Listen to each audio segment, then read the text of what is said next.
Welcome to Biggest Spoilars, the destination for exclusive spoilers, latest updates. It began like a baptism no one asked for, not of water, but of truth, humiliation, and the kind of divine fire that scorches reputations to ash.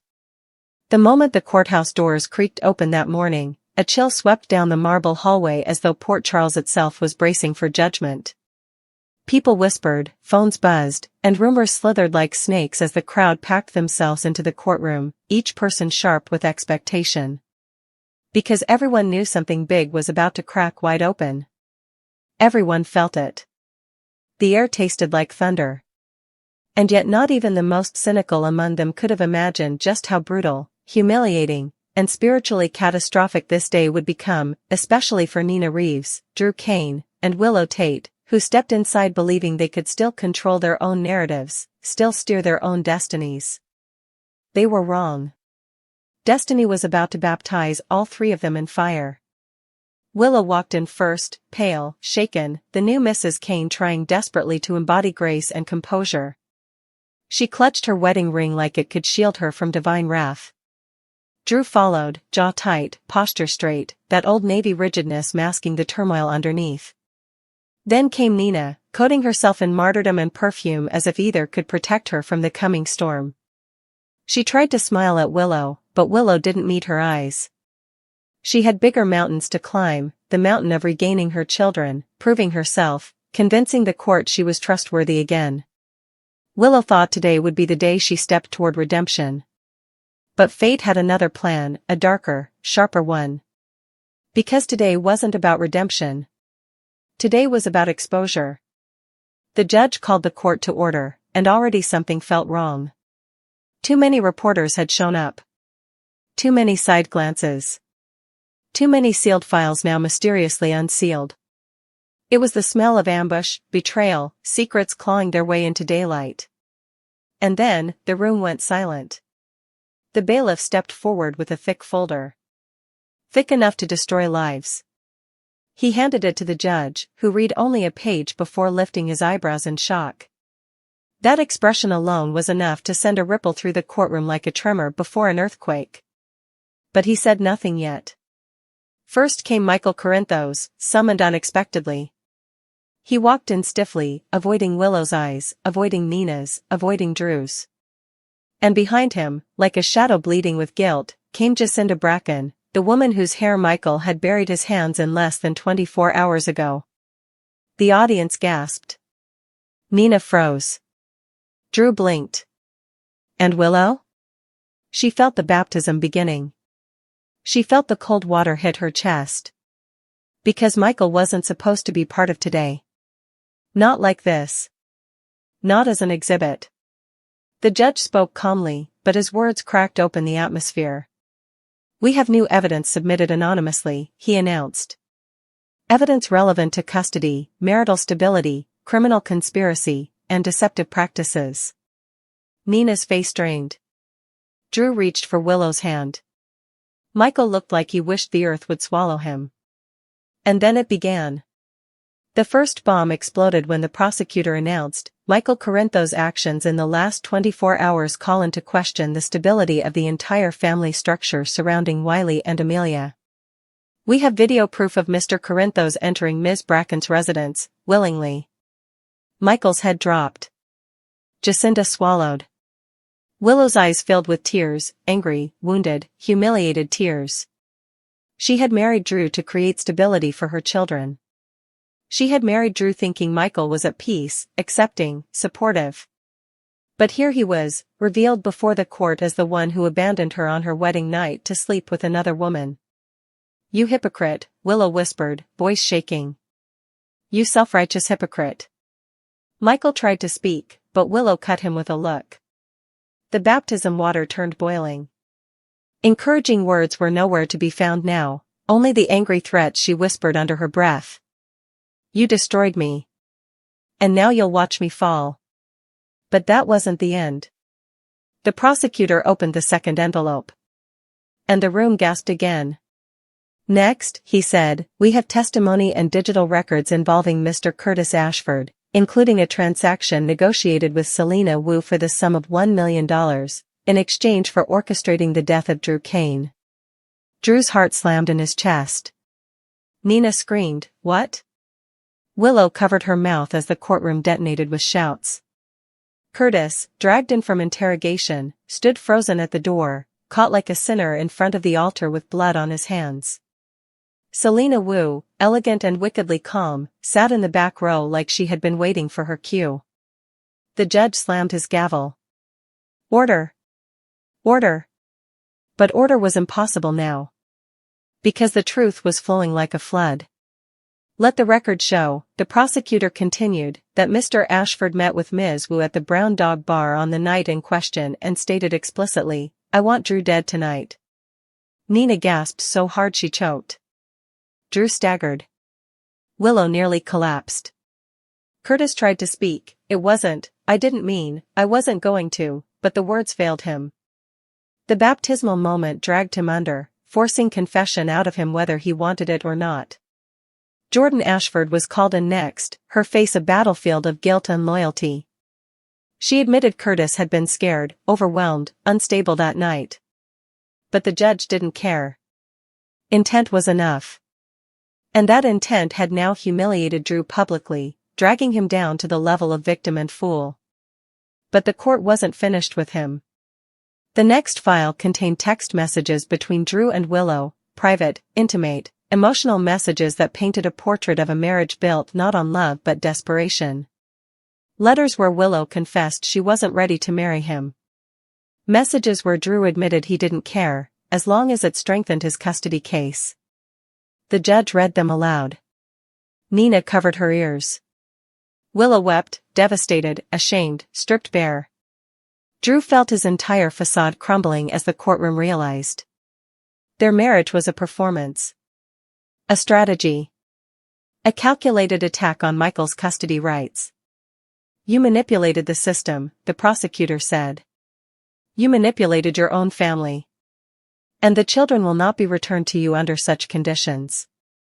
Willow sobbed loudly, the sound of a mother realizing the earth had been ripped away beneath her. "I just wanted my babies back," she cried. "Please, I'll do anything, please." But the court had already decided. Custody is revoked, the judge ruled. Indefinitely. It was the final nail in Willow's heart. Nina collapsed into a chair, trembling. Drew stared ahead, numb, defeated. Michael looked destroyed by guilt. Jacinda wished she had never walked into that bar. Curtis hung his head like a man awaiting execution. But then came the darkest twist. The judge opened the final document, the one that had made his eyes widen earlier. "This evidence," he said gravely, "comes from Laura Collins." All heads turned. Laura stepped forward, hands shaking, her voice soft but steady. "I found the body of Professor Henry Dalton," she confessed. "In my trunk." The courtroom erupted in screams. Willow fainted. Nina shrieked. Michael staggered backward. Drew whispered, "What is happening?" Selena Wu watched with a slow, sinister smile. Curtis closed his eyes, as though begging God for mercy. The judge slammed the gavel again. And again. And again. But the thunder had already fallen. This was not a hearing. This was a public execution of reputations. A baptism in humiliation. A cleansing by fire. When the dust settled, Nina and Drew had lost everything: credibility, reputation, standing, future. Willow had lost even more: her children, her dignity, her identity as a mother. Michael's hypocrisy was exposed. Curtis' darkest secret dragged into the light. Laura's horrifying revelation changed the scope of the investigation entirely. The court was adjourned. But the consequences? They were just beginning. Because after baptism comes judgment. And after judgment comes war. General Hospital shows Drew Kane thinks his life is about to be absolutely perfect. He's going to marry the woman of his dreams, interlace her ex-husband in his firing, and abuse his power some further. But the trick he pulled with Ned Quartermain and a pinch will presumably come back and suck Drew in a big way veritably soon. We're going to talk about how the Quartermaines may be coming after Drew for numerous of his recent sins. Drew's shocking character shift. So, we all know Drew has been awful for quite some time. Ever since he got out of Pentonville, when he was serving time to keep Carly Spencer out of captivity and was beaten nearly to death behind bars, Drew has been decreasingly awful. He hates Nina Reeves and also developed that unhappy crush on her son Willow Tate that has turned into a preoccupation. Drew did Michael Corinthos so dirty by stealing his Horson's woman. Drew has also engaged in blackmail, dirty politics, and a host of other sins. The heirloom heist and Ned's near-fatal battle on General Hospital, but the rearmost two numbers that he pulled are bones. That could have Tracy Quartermaine, Brooke Lynn Quartermaine, and the rest of the Q crew coming for Drew really hard. In case you forgot, when Martin Gray forged Monica Quartermaine's will and said her family Ronnie Bard got the Q manse, we saw Tracy pack up a truckload of family heritages and she took them with her to Lulu Spencer's house. But also when the total will fraud came out and Tracy was moving back home, Drew pulled another grimy move. He interdicted the moving truck and had all of Tracy's boxes of heritages delivered to his house rather of the Q manse. He principally commandeered all of her stuff. That's why Ned was defying Drew outside of Bobby's restaurant. He was laughing in Ned's face about the heirloom pinch. Also Drew was mocking Ned and criminating him of faking it when his kinsman collapsed and was having a massive coronary. Drew just walked down and left Ned there dying. However, Emma Scorpio Drake and Britt Westbourne, if not for Gio Palmieri. So talk about a real dirtbag move.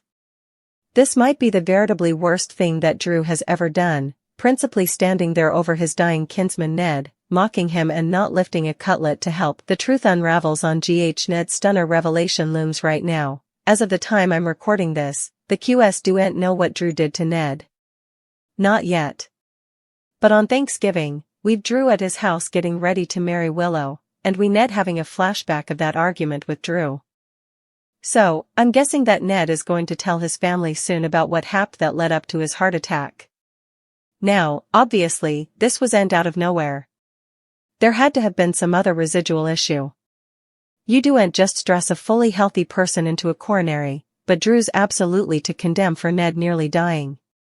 I'm also not sure yet if the rest of the QS know that Drew commandeered all of Tracy's boxes because she's out of city and Ned's been in the sanitarium since his heart attack.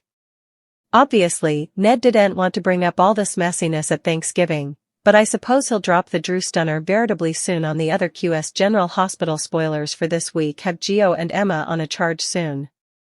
And some other sanctioned GH spoilers say Emma is determined, and by midweek Gio and Emma are making a move.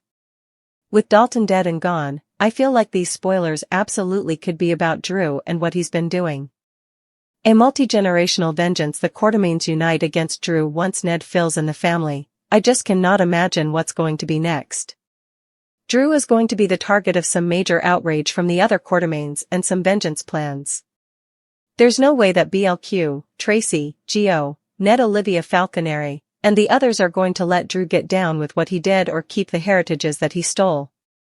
Plus, with Dalton gone, the teens need a new scheme to conspire on, and Emma, Gio, Danny Morgan, Rocco Falconeri, and Charlotte Cassadine all detest Drew. Of course, the Qs are going to be worried about the heritages, but that's about material effects, about stuff. Indeed, stuff that's irreplaceable is still stuff. The truly heinous thing Drew needs to pay for is leaving Ned on the ground in terrible pain, spooked, and suffering a heart attack. I just see and imagine that Drew is going to get down with it. When Ned tells the family that Drew principally left him for dead, it's going to set off all the QS. Gio is eventually ready to be in sanctioned Quartermaine, and his first sanctioned act as family may be to retaliate what Drew did to his granddad Ned. The next generation's vengeance plan on General Hospital. If Joe's out for vengeance, you know that Emma is on board to help Gio make Drew pay. I mean, Emma despises Drew formerly. She has recorded him. She's put vids of him being vile on social media. She's the perfect person to join in on this. We could also have other teens helping because Danny hates Drew. He took out that restraining order that's keeping Danny from seeing his family scout Kane. And indeed, when Drew lifted the restraining orders against Alexis Davis and her daughters, Drew kept the bone against Danny active. It's veritably clear that Drew hates Danny because he's Jason Morgan's son. I'm sure Charlotte and Rocco Falseroni will be each in to help take down Drew as well. Rocco, of course, is another of Scout's sisters who wasn't getting to see her until lately. Charlotte considers all of them family and she dislikes Drew. So, this could be a multi-generational vengeance trouble because Tracy is going to be floored when she gets back from her gym trip to France and hears that Drew stole precious Q heritages and, more importantly, left her son Ned to die. Legal ramifications and family fury. Will Drew face justice on GH? Tracy's going to hit the roof. I suppose she'll twice down on making sure Drew gets what's coming to him. Tracy might be right, they're conspiring with the kiddies to get some vengeance, which is good because they really can't take on Drew alone. I mean, they can, but they shouldn't. There's no way Tracy's going to let Drew get down with this. The rest of the family is going to be behind her 100. Brooke Lynn's going to be furious that Drew left her father Ned to die. Harrison Chase will be frenetic. There might indeed be some legal expedient. I don't know if you know this, but in some countries, it's a crime. In New York, it's a crime when you fail to render aid. Generally, that applies further to auto crashes, but if you come across notoriety in a life or death situation like that, it's illegal to just walk down. You have to at least call 911 at a minimum. Drew could be looking at felonious charges on General Hospital if you know how to do CPR or stop bleeding and you don't help. Also, you can be criminally liable. That's the crime that Drew could be charged with for what he did to Ned. We'll see if there's a chance to get felonious charges filed because it's Ned's word against Drew's, so it might not stick. But Gio and Emma might soon be on a charge also to get those heritages back and to make sure Drew pays. Perhaps the QS can file a felonious charge against Drew for kidnapping that truckload of Tracy's stuff.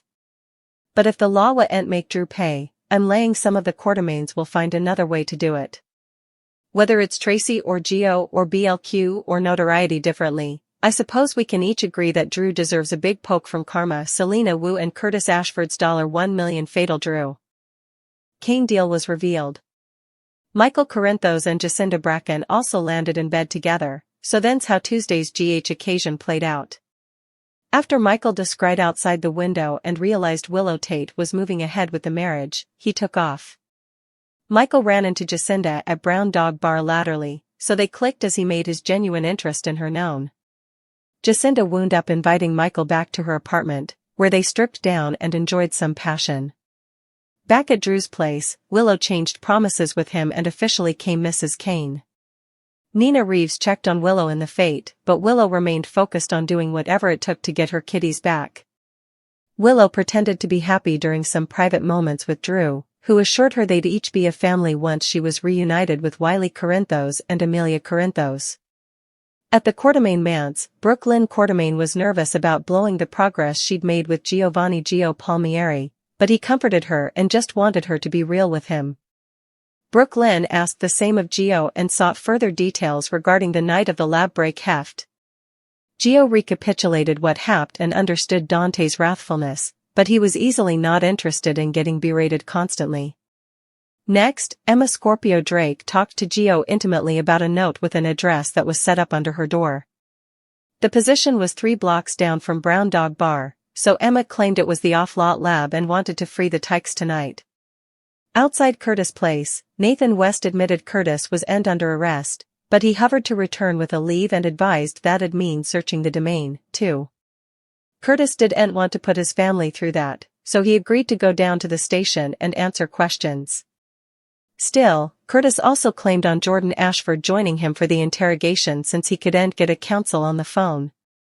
Meanwhile, Trina Robinson spoke to Stella Henry and Marshall Ashford about the rearmost Bobby drama along with the Jordan and Curtis make-out session she witnessed. Stella reeled over Curtis reuniting with Jordan and wondered if this was why he was pushing for a divorce. Marshall pushed Stella to stay out of it, but Stella easily had other plans. While Trina leaned on Kai Taylor for support, Curtis faced Nathan's questions in the PCPD interrogation room.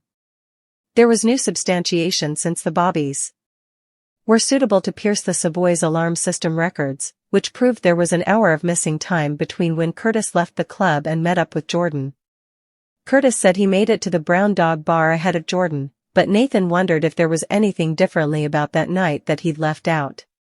Curtis ultimately flashed back to meeting with Selena and offering her a $1 million deal. Selena inquired about what Curtis wanted to arrange, so he said he wanted Drew dead tonight. At Laura Collins' house, she was stupefied when Kevin Collins came home sooner than planned. It didn't take long for Kevin to figure out Commodity was wrong, but Laura played down it until she could speak with him alone laterally. Once Ace Cassadine was in bed and Lulu Spencer wrapped up her visit, Laura admitted to Kevin that her enterprises were about Professor Henry Hank Dalton. Kevin assumed Laura stressed Dalton would show back over and make further trouble for Rocco, but she admitted she set up Dalton's body in her auto box.